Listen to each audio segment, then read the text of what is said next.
And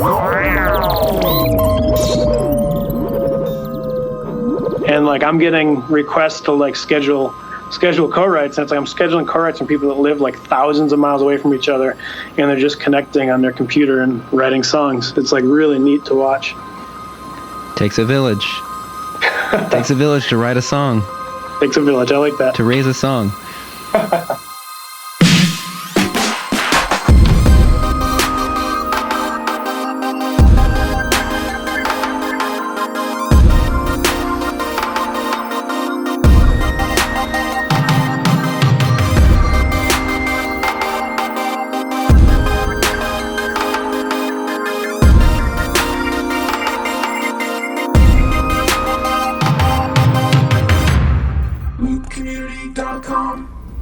What's up, everybody? Welcome to the Loop Community Podcast. We are really glad you're with us today. I've got my two best buds here with me, Janson and Chris. What's going on, guys? Hello, Matthew. Hello, Christopher. Christian, actually. Well, so anyways, these guys, part of the Loop Community crew, and we're excited to launch this Loop Community Podcast. And Janson, tell everybody kind of what you do at Loop Community. So, my official title is Director of Community Support, which basically all that entails is that anytime there is, a support request, some type of email or phone call or any type of issue that anyone has with just the products and services that we provide, I just help out by making it a little easier for the community members to kind of get their answers on things and kind of get things resolved. And then I also do a lot of training as well. So any videos that you guys see on Prime or Ableton or Looptimus, I do a lot of troubleshooting and helping the community members kind of understand how to use those products a little better. So that's kind of my whole world. And then Chris, what do you do? I do licensing. So I work with the publishers, mainly in Nashville, request songs to them in order to get them up for sale on the site, and kind of help get the actual master tracks from the labels as well. All right, yeah. Boring. Yeah. It's the boring stuff. That's right. Lame. Anyways, man, and then my name is Matt McCoy, and I started Loop Community about 7 years ago with two other guys, and it's cool. So we're coming to you here from downtown Chicago. So if every once in a while you hear the sound of a train going by, or sirens, or maybe a gunshot, just remember that we're here in Chicago, downtown, in the Loop. Yes. In the Loop, no pun intended. But yeah, that's where our offices are. And so anyways, we're pumped to start this podcast off. And we're going to be rotating in different hosts throughout the life of this podcast. We're hoping to keep this pretty regular. And we've got a lot of amazing interviews already lined up. We're just hoping that it becomes a real resource for the people who are part of the community to just learn more about what's going on in the world of loops and multi-tracks, and that also, it's used as a thing where we can really learn from each other. It's gonna be Are good. you excited about that, Chris? I'm excited for this very first interview. What excites you about it? Because I kind of relate the most to Jonathan and kind of understand his world the best and work with him. Right. And he kind of sees all aspects of the industry from the actual musical side to the business side. Right. I'm excited because I understand that world the least. And so it's always good to kind of get more knowledge about that and understand different roles, in the music industry and kind of what people do and what makes it go, turn. Yeah. So. It is cool to kind of hear from all different aspects, because it does take a lot of different people with a lot of different skill sets to make a project happen. And probably if you're listening to this podcast, maybe you're a worship leader at a church, and the same thing. You've got people with so many different gift sets at your church that it takes everybody to pull something off. And so I think it's cool. What we're going to really try to do with this podcast is celebrate all of those different parts that make something happen, whether it's a tour, whether it's, a church service, whether it's coming up with a new album, or whether it's, we're going to interview people that are maybe not even doing music stuff, but something that really applies to everyone. So our first interview is with who? Jonathan Mason. That's right. Word Worship. Of Word Worship. And Jonathan's been a good friend of Loop Community. So great. For many years. Such a good guy. Honestly, the whole team at Word Worship are amazing people. Yeah. Chris and I were down there not long ago, and played some cornhole. We played right in their office, so it was very Right. disruptive to all the other coworkers, but Jonathan didn't seem to care. It was pretty loud. Like every time that bag hit the platform, the whole office just like shook. Yeah. But anyways, it was really fun. Just hanging out with these guys. These guys have, real hearts to the church and to resource worship leaders with new songs, and they've got a lot of really cool stuff going on. And it's been a huge privilege to partner with Word Worship the past couple years. And so, you guys enjoy this first interview with Jonathan Mason. See you guys. Talk to you after.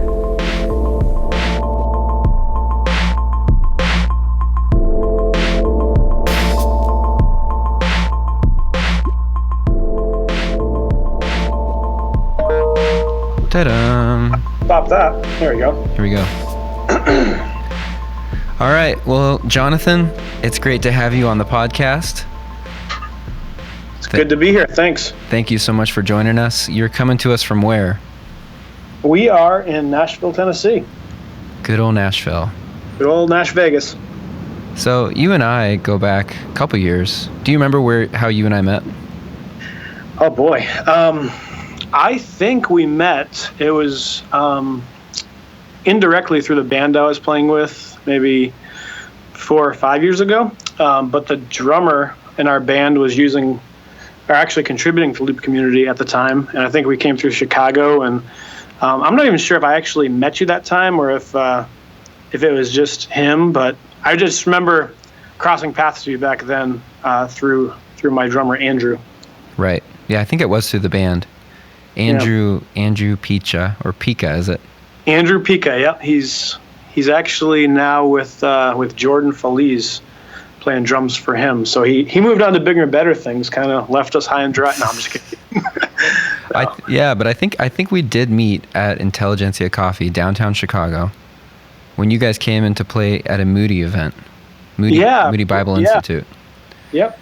So we've gone back a couple years, and now you are the director of Word Worship, right? Yes, sir. It's awesome. How long have you been doing that? I've been here with Word for 2 years. I've only lived in Nashville for 3 years, so kind of a quick jump into the industry world. Right. And a very different side of the music industry, which I think is interesting. Yeah. Which I want to hear more of in a little bit. Can you just start off by just sharing, I'm curious, just what your background is, where you're from, how you even got started playing music, how you got connected to the band? Sure. Well, I mean, the real story would be an hour or two, so I'll condense it down to a few points. But it's really for me, my background and how did I get here from where I was. It's a kind of a story of God's providence, and then just having a heart that always wanted to learn how to do everything, which can really be a problem if you try to do too much. You'll never get good at anything.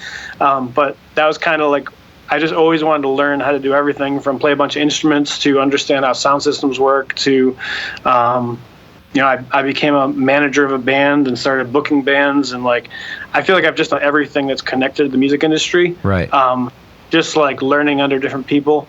And then I really, really just lay into the counsel of others that I'm in community with. So I'm a type that always doubts that I'm actually good at something. And I'll have other people tell me, hey, man, you're doing a great job here. You should consider this. And so, long story short, I came from a little town an hour west of Boston, Massachusetts. Not really the hotbed of Christian music, but I got really involved in my church there. And when I say it's an issue of God's providence, my church just had a lot of people that love music. There was a donor that opened up a recording studio next door. So, and this was back before recording studios were in everybody's basements. Right. Actually cost a lot of money. Yeah. No, it still does cost a lot of money, but it was a big deal that I was surrounded by people that were in bands and were making music, and kind of that was my starting point. And as I grew up, I started playing with the band actually that we met you with out in Chicago, and we started traveling. And how'd you meet those guys? It was just through the church I was going to. It was a camp that we went to with a bunch of the youth group, and the band was based out of a Christian camp. So it was through going up there, and actually the way I entered the band, it was through volunteering at the camp, and I was like volunteering in the kitchen for a winter or something, and just in relationship with people there. Right. Like, oh, you play that? Oh, you play that? And it was kind of like we all just right. And so then how did you end up in Nashville? well, the band. So as the band, I played with them for 10 years, and we weren't looking to be like a nationally known band. We were just serving a need in our region. And we were playing at like churches around the region. We do like 4 events a year or something, and then we do a monthly gathering on Sundays. And over time, we started getting invitations to play different places. And remember the lead singer, because we all had like different jobs. We all were worship leaders at our home churches. And he was like, what if we stop saying no to things? What if we just start to take all these opportunities? What would this look like? And we all committed to just do it full time for I think 2 years or something. And that's really the launching point to Nashville. Was once we stepped out and said we're gonna like take every opportunity that comes in, we started to get national level events, different conferences and some festivals, and through those relationships and doing those things, we started to get relationships in the industry. Probably people wondering, how in the world is this band getting these gigs? Like, why are they picking this band over the band that's signed to this label, so to speak? Just a lot of relationship, a lot of serving, just wanting to again fill a need where there was one. And it wasn't planned. Like if you asked me 10 years ago, or if you told me 10 years ago, I'd be like, right now I'm sitting in an office looking down on Studio B where Elvis recorded, I would say you're absolutely crazy. Because I would have assumed I'd live where I grew up for the rest of my life, and being in the music industry was definitely not on my radar. But it was just through one relationship after another that led me in this direction. And ultimately, I look back and I'm like, wow, every little thing I was doing, from diving into learning how to run sound at the church to when our band needed somebody to represent them, as a manager, I just became it. And like every little thing there gave me experience for the job I'm now in. That's pretty awesome. And so now, you're not on the road anymore, right? Playing music? Not playing music. I still get to travel, but not as much as I was, yeah. So you're on the road in a totally different way. So you've been an artist on the road. Now you're the director of this record label. Those are 2 totally different sides of, music. How do you think that, this has given you a unique perspective? How do you think maybe it's helped you or not helped you as you've kind of now, you've left the artist on the road, probably, packing stuff up into a 15-passenger van, to now being, at a desk behind a computer, probably helping plan tours or planning artist releases? Sure. It's definitely helped me to empathize with life on the road for the artists that we work with. I don't take it for granted when I see their schedule.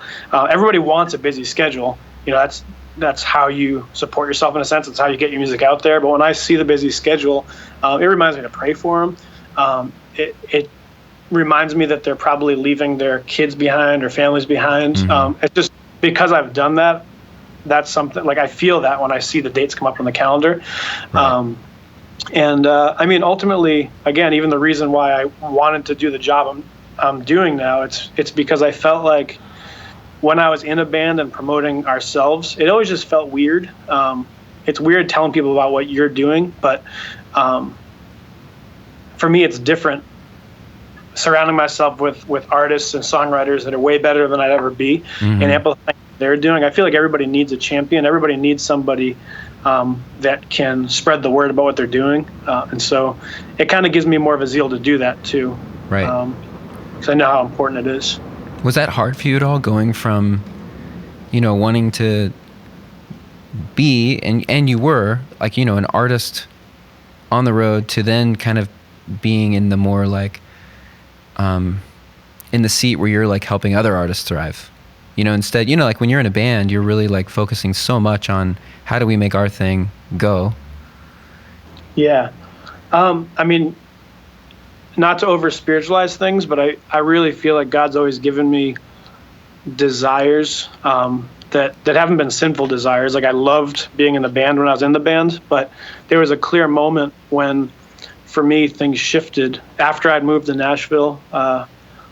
Again, for the band, I just had this shift. I remember walking with my wife in a park next to our house, and I said, Hannah, I know this is going to sound crazy. I know we moved here to be in the band, but I don't feel like this is something I'm supposed to be doing anymore. And I didn't just quit the band like cold turkey, just do it right away. But I started talking once again back to I trust the counsel around me, and I talked to the other guys in the band about just how I was shifting, and this job that I'm now in came about just in a random way, and it's like a dream job I never knew existed. So when I started to learn about what it was, my desires totally changed. So to answer the question, I never looked back. Like I don't miss it. Right. It wasn't a hard thing for me because it was just such a strong desire to do this. But it was the same thing. I mean, I kind of left out part of my story was I worked at a church for 4 years while early on in the band years, and I was a music director at a church, and I thought I would be there forever. I mean, I went to Bible school and seminary. I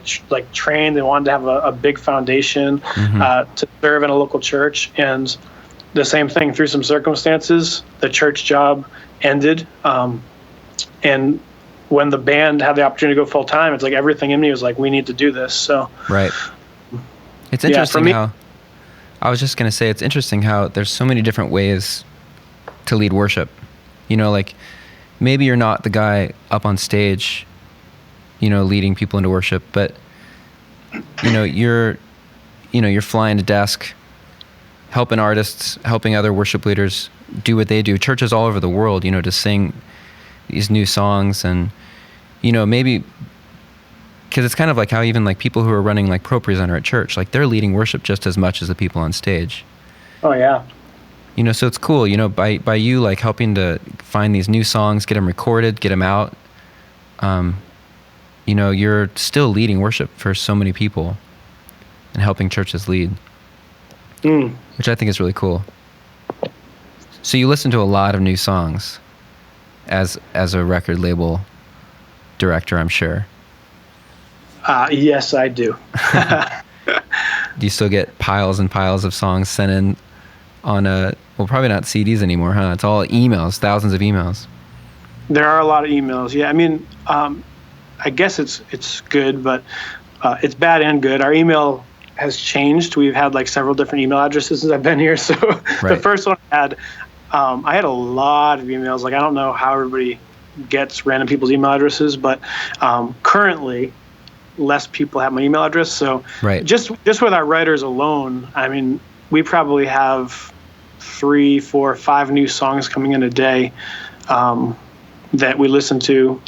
And then obviously our artists are writing with different people. And so with our own crew by itself, probably listen to like 20 to 30 new songs a week. So when you're listening to these, what is it that stands out to you first? Is it melody? Is it the lyrics or the performance? Like, does it really matter? Like, the person singing, or how the song is recorded, the quality of the recording? Sure. I mean, if I'm listening to the songwriters that are signed to Word turn in songs, for me, the performance of it doesn't matter as much, because I'm listening for like the root of the song, the base of the song. I work a lot more on like the worship side of things. So when I hear a song, the first thing I do is I kind of like picture myself leading it in the church. Right. I try to picture myself like hearing the church sing it. And if I can do that, then I know that kind of passes the first check of like, yeah, is this something that's actually congregational? And then I try to focus on the lyrics. I mean, if I'm listening before I read the lyrics, it kind of fools me. But oftentimes I'll read, like when they attach the lyric document, I'll try to read the lyrics first. Right. So that I don't get tricked by a melody, because sometimes, I don't know, like when the melodies come and kind of distract you, you'll be hearing this beautiful melody and you won't really realize it's something they said. Maybe the tense has changed, or maybe something's just totally wrong theologically. And I feel like the melodies can kind of trick you, but the melodies have to be good too, so it all matters. It's just, I guess that's the way I do it. So, but then if somebody's sending in a song from outside of Word, yeah, the performance does matter, where you want to put your best foot forward. Right. Because it's, yeah. So, I mean, you've probably heard it all, the best to the worst, but like, are there any consistent kind of traps you hear songwriters falling into? Things that maybe it's like, okay, this is maybe something that could easily be avoided if people knew that it was a common thing. Well, yeah, I've noticed, a lot of songs from outside writers, it seems like sometimes people just try to rewrite other people's songs. Similar themes, like it's like they're just writing because they want to be known as an artist or a writer, but they're not writing things with real passion. Mm-hmm. And another way to put that maybe would be like one of our writers, Benji Cowart, he said something like, if you're writing for thousands, you'll really write for nobody, but if you write for one, you can write for thousands. And there's something about like, if you really have a passion, if you really have like a real focus, it probably will connect with more people. It could turn into a hit where I feel like when people try to write hits, when they try to write something that is going to be, like in the congregational worship side of things, like if they want to write the next "How Great Is Our God" or something, I can almost guarantee you they won't, because it's just so focused on, maybe it's the wrong motives, I don't know, but right. I feel like the biggest songs in worship come from, it's like after a sermon or something, or during a sermon, somebody gets, a phrase, or it's a spontaneous thing where they get something that the church really needs to remember today. Right. And those are the songs that seem to bubble up and right. longevity. Looptimus Mini is a simple yet powerful way to control your music software. Use Looptimus Mini with Ableton Live, Prime, or any other MIDI-capable application. Looptimus Mini has 3 buttons that send MIDI notes, control changes, and program changes to your music software. Whether you're using Looptimus Mini on its own or together with Looptimus, the possibilities at your feet are endless. Giving you hands-free control, do even more with Looptimus Mini, now available at looptimus.com.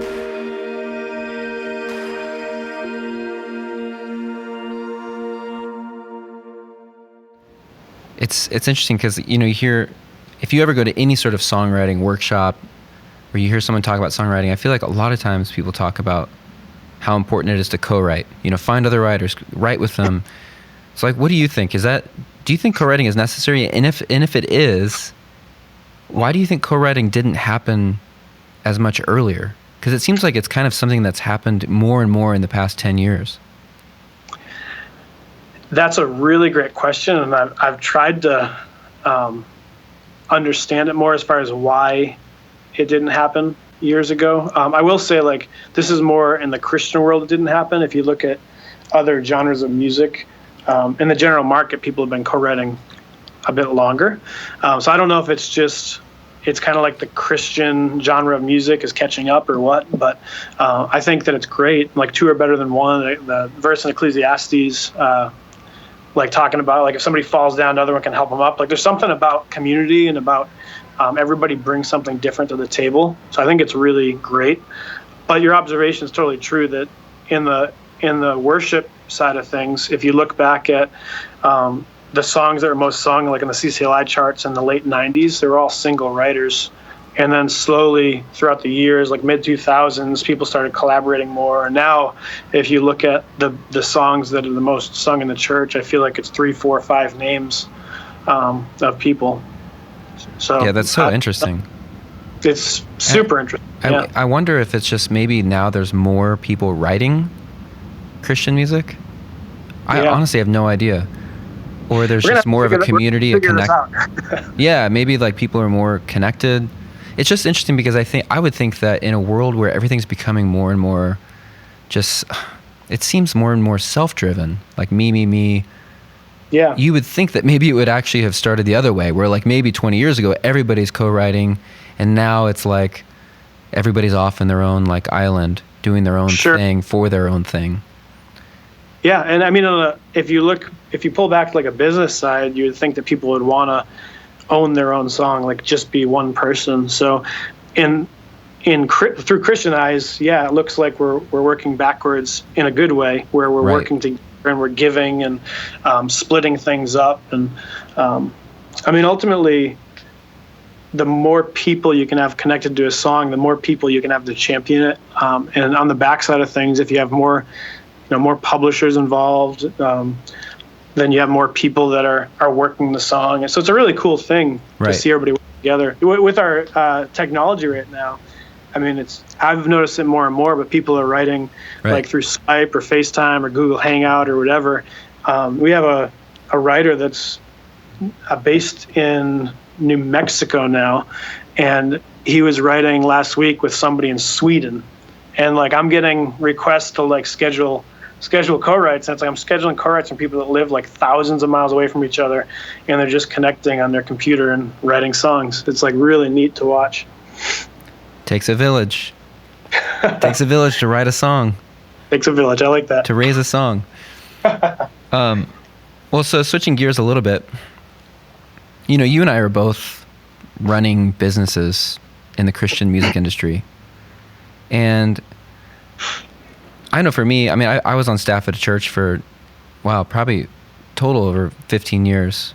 And there's probably some other worship leaders who are listening to this who, you know, maybe they feel like church music or Christian music has become their job.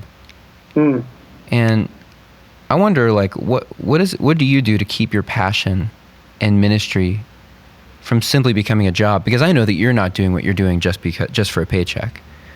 But there is like an interesting mixture, right, of like Christian music, like this is like we're wanting to resource the church, and like there's ministry to it, but it's also your job. So how do what do you do to keep like perspective and keep like passion and joy in what you do? I have no idea. No, I'm just kidding. You have some good questions. I like this. Keeping it real. It is a fight, and it was a fight when I was a worship leader in a church too. Like I remember having those thoughts of like, I could just stand up in front of this church and they'd be all hyped up and love every second of it. And like, to me, it means nothing today. Mm-hmm. And I think we go through seasons like that. I think there's times where that's normal, and you have to fight through and do what's right. And the feelings will often come. But as far as like the role I'm now in, I often will fight in my mind to remember the journey of what got me here. Right. To remember that it wasn't something that it's honestly not something I deserve to do. And so I remember that like God called me to this, and then right. I remember the ultimate like the power of a song and like the ministry side of what I'm working on. Like when I think of success, I don't think of like album sales or downloads or whatever, but success to me is if my daughters, I have a 5-year-old, a 3-year-old, and a 4-month-old, 3 little girls, if they're in 20 years singing a song that I had something to do with, right. That gets me excited. And so I remember those two ends of like what got me here and what I'm hoping for. And ultimately, I try to give people like, I think when we get jaded, it's because we're looking at other people and we're judging other people and not looking at our own hearts. And I think as Christians, as humans in general, I think we always like crucify everyone else and think everybody else, like we judge everybody else and think that like if they do something wrong, we think that they have like the worst motives in the world. And then when we do something wrong, we can always justify it. I think it's like reversing that. So I'm always trying to like, when I see something that seems not right, I always give everybody the benefit of the doubt. And I like that's ultimately helped me. Because there's times, I mean, when you get behind a curtain and you start to see where some songs come from, and you get to know some people, and some like I'll sing songs in church, and my mind will start wandering of like, oh yeah, I remember him. He was a nice guy, Then there's times you're like, ooh, we're singing this song. That guy was a jerk. Yeah.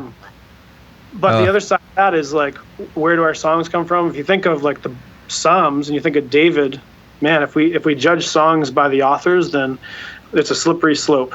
So, Right.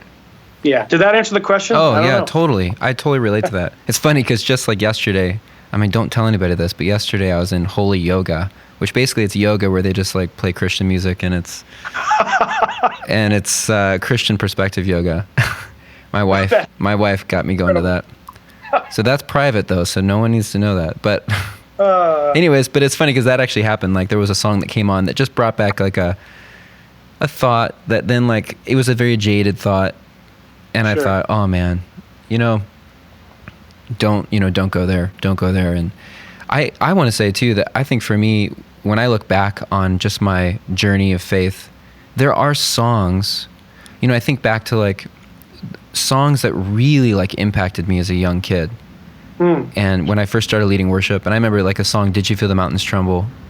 Yeah. Like that song just like is a pillar in my like history of faith. And there are these like little moments, there's these songs that really impact people and can change people's lives. And I always, when I'm, here at Loop Community thinking about what we're doing and promoting songs, I'm really hoping that, this song will be that song for some 14-year-old kid. Like Did You Feel the Mountains Tremble is for me. Sure. Or when I was leading worship, maybe one of these songs in this set, is going to be the song, or this is going to be the conference or the set where a kid really like gives his life to Christ and it impacts the rest of his life. And I think also to help keep perspective, because I like what you said about how we start to lose perspective when we're like looking at others. I think that what's helpful is if we're looking at others in a way that we're hearing their stories and hearing about how God has impacted them through the ministry. So I'm sure when you hear people, say something about how Word Worship or like a project or an album, from Word Worship has impacted them, hearing testimonies and stories about what God's doing through those songs kind of makes it all worth it and brings everything back into perspective. Totally. For me at least. So you've got this new project coming up that I've heard about. It's called The Church Will Sing. And I think it's a really fascinating project. And you even came out to Chicago a couple months ago and shared with us about it. But I would love for you to just share with everybody who's listening to this podcast, like, what is this? Like, where'd this project come from? What is it? How's it different? Sure. Yeah. The Church Will Sing. We're about to launch the project, or launch the beginning of the project, to tell everybody what it's about. So this is an exciting time for us. But it really came about. I was like flipping through a hymnal, and it hit me that back. I mean, in our hymn days, when like I was younger, I grew up in a church. They were using hymns before the contemporary worship started to take over in our church or whatever. But I remember that like we'd recognize songwriters' names, Fanny Crosby, Newton, Luther, whatever. Like they'd be on the top left corner of the page, and you'd start to see like, oh, there's another Fanny song. There's another, like on and on. And we're living in a day where, and it's not a bad thing, but I feel like when you hear about a song, 99% of the church will reference the artist that performs it, but the writers of these songs have a catalog full of other songs that are amazing, and they often just sit on hard drives of computers and they're not heard until somebody else releases them. And so like I guess the idea came about where I said, what if we release a project where we get together. I had a lot of just co-writing going on with a lot of our writers and a lot of writers outside of Word, where I said, what if we get these writers together that have written songs like At the Cross, Lover and Red, Good Father, Revelation Song, just some of these huge songs that everybody in the church will know. And we get these guys and girls together and release some of the songs that come out of it directly to the church as like a nationally released project, but then invite the church to sing along as part of the recording. So I don't know, it's a technological nightmare as far as recording goes, but we're literally releasing, actually through you guys, of course, we're going to be releasing the stems to these songs we've been working on, pre-release them to a lot of different outlets ultimately, and through Loop Community first, and let churches learn the songs, and then through like an acoustic worship night, they can track their congregational vocals the same key and tempo, and send the recordings to us. And we're going to mix those into the final project, and then release them like we would any other project here. So it's really exciting. Yeah, that is pretty cool, because it's the voice of the church. Yeah, it's not just one event at one church, but it's, I've had hundreds of churches that have shown interest in doing it. Right. So it's really cool to think of just churches all over the United States and beyond singing the same songs, and hearing them all blended together. When are you guys planning on releasing that? That's still up in the air because of, again, just the nature of how hard it is coordinating so many churches and so many tracks for the project. But we hope to have the songs ready to go out for the churches to hear within a month or two. That's awesome. And it'll be available everywhere where music is sold? That's the plan, yeah. We're gonna put it up on iTunes and Spotify and Pandora and Amazon, Google, I don't know, everywhere. You name it, it's going. Reach more people. Well, Jonathan, thanks for joining us on this podcast. Maybe just as we're signing off, just tell people how they can find you, or if there's a website you want them to go check out, or... Sure. Just visit wordworship.com if you want to see songs that we're a part of. We have a lot of resources there, chord charts and different tutorials and whatnot. And as far as the Church Will Sing goes, we have the website, churchwillsing.com. That's where you can sign up to be on the list for the songs, and also to receive all the updates along the way for the project. Awesome. All right. I appreciate you, brother. Thanks for taking the time. Hopefully I'll be down to Nashville soon. We can go out for some hot chicken. Ooh, I like it. Good stuff. All right, man. Talk to you later. Thanks. Bye. Bye.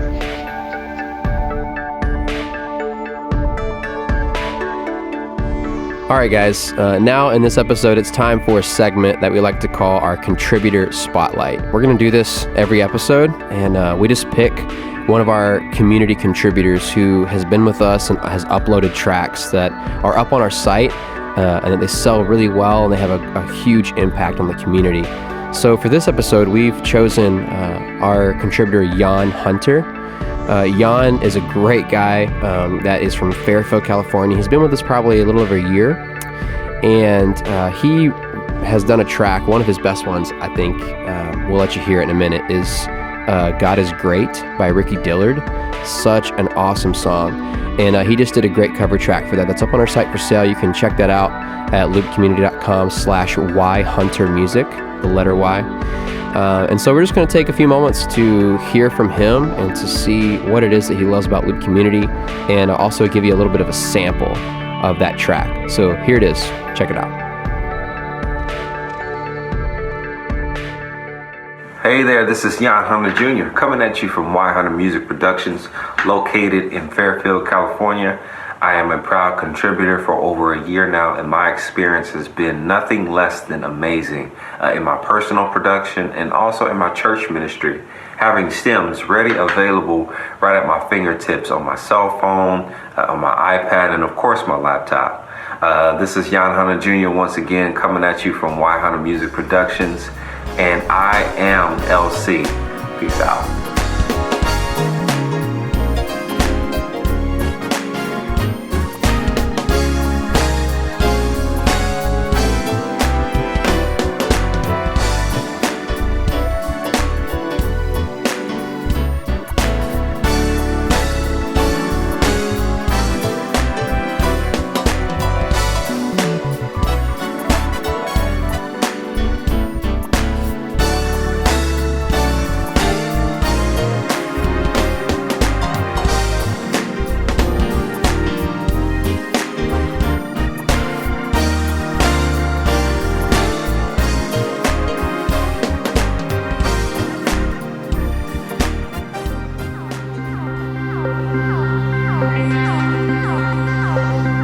This is Community Talk. Awesome. Well, so good to hear from Jonathan Mason. There was so much stuff that he said that I was just like blown away by. Stuff that I didn't even think about. It's like, like I said earlier, that's the least part of the industry I'm familiar with. And so I was just like totally shocked and writing some things down. Like I was just like making some notes for myself because it's just good information. And it's cool to hear about all the different roles he's played, and he's been in bands. He's kind of been a manager when he was in bands, and he's worn a lot of different hats. Yeah, he has. He was talking about empathy, and I think it does definitely allow him to empathize with his artists that are going out on tour and things, and different stages they're in their band. Yeah, I think when you have people that are looking in, artists that are aspiring to be at that big level, or even churches that are writing songs and getting to a point where they want to become the next Hillsong, or get to that place where they know that the writing is getting into more and more churches and people are singing their songs. I think they look at the industry at that perspective and they say, wow, and there's so many things that they don't see, but they don't think about like the traveling and maybe being away from their families and some of the things that they just don't understand. And then when you get into that seat, it's a completely different world, where I'm sure it's great, like it's a passion that they have to do those things, but sometimes maybe the grass isn't always greener as you think it might be when you're looking at it from this, like, from the outside looking in. So yeah, I think that is a big deal, that he sees it from all perspectives. So he kind of knows, when he's having an artist do something, hey, do this interview or do this, this on the road, he knows what he's asking of them to actually do and what that means, because it does require some sort of sacrifice. Yeah, and I think also what's a big thing for Jonathan, and you can hear his heart in this whole thing, right? That's what I was going to say. You can hear his, how faith in the Lord has just really played a part in who he is and the decisions he makes. I don't think he takes anything, lightly. I think he weighs it heavily on his heart with what he believes, and like the deeper meaning just behind writing a song. It's not just to get popularity or to have sales or to be the next big hit. It's, if I love that quote that he said earlier is, I think it was, I can't remember who the guy was from that he was talking about, but I don't write for like thousands, I write for one. Mm-hmm. And if I do that, I most of the time will end up writing for thousands because it's out of a passion. And so I just like really appreciated the aspect of what he said about that. It's pretty cool. Yeah. I think Word is lucky to have someone like him with great values, because that kind of translates down into all of his coworkers and his team, and all these artists, have great support. And the music they're making, yeah. Not to mention that his office space is pretty cool. Yeah, it's pretty cool to be able to look out and say, hey, Elvis or this or that, and just kind of like see the history of where he's been. So I think God has really put him in a position and given him a lot of experiences to be able to help the right kind of people get from A to B. Right. So, right. Totally. Anything else that you guys kind of stood out to you, or that you kind of caught through him, what he was saying? I mean, like I said, I just found it interesting how he got to where he is. It sounded like it was never his goal, ever, to work at a record label, to be the kind of director of the record label, but that's where he is, and I think he's very qualified to do what he does. Totally. Anything else? Matt? I thought it was good too what he was talking about, just with co-writing and how two are better than one. Yeah. Like that it really, you can really craft something better when you have other ears on it, when you have other brains on it. Yep. And it's interesting because I think that a lot of times we can get so kind of like, well, no, this is my song, I don't want anybody else like touching it or hearing it even. Yeah. But being able to like, just have open hands with it and being like, hey, what do you think of this? And involving other people. I think in general, in life, like involving people in everything, in your life, involving people in decisions you're making. Right. Is a pretty big thing. Yeah. It kind of spurs like one of the big things that we value here as a business, as Loop Community. That part of our name, it stands out because we want to have an environment for musicians, artists, labels, worship leaders, all these people to understand that there's a community of us doing this for the kingdom together. And there might not always things that we see eye to eye, because an artist may be very different from what a worship leader does on a Sunday, but they have common goals, I think, to craft their art and to do it because they know that's something that God's given them and they want to do it with excellence, right? And so I think that kind of hashing that back and forth builds trust, and it builds openness between people to kind of, have a greater sense of community and to kind of become better at what we do. Yep. Yeah. As he was talking, I was like, oh man, he could be like a pastor. Like he was just like, Yeah. he was just saying so many things that I thought were so good for worship leaders to hear. Yeah. Yeah. Especially when there's just this like maybe even pressure, this feeling like you have to maybe even climb the ladder as a worship leader or become bigger. Yeah. And like some sort of famous star or something. Yeah, you can kind of get, especially in his position, you can kind of get bogged down in, more business related things, numbers and sales and everything like that are important to survive as a company. But the fact that he has these great values and goals really drives all of that. And then the sales and the music kind of follows those great big ideas. Yeah, he really has the heart behind it. So it was awesome. So good. So, man, thank you, Jonathan, for hanging out with us on this podcast. And we got a bunch of cool podcasts coming. Great interviews on the way. Man. So much good stuff. So stay tuned. Hey, if you are listening to this, do us a favor and hit subscribe. Subscribe to the podcast. Subscribe. Right, Chris? Please subscribe, everyone. Subscribe. Hey, thanks for being part of the community. Later.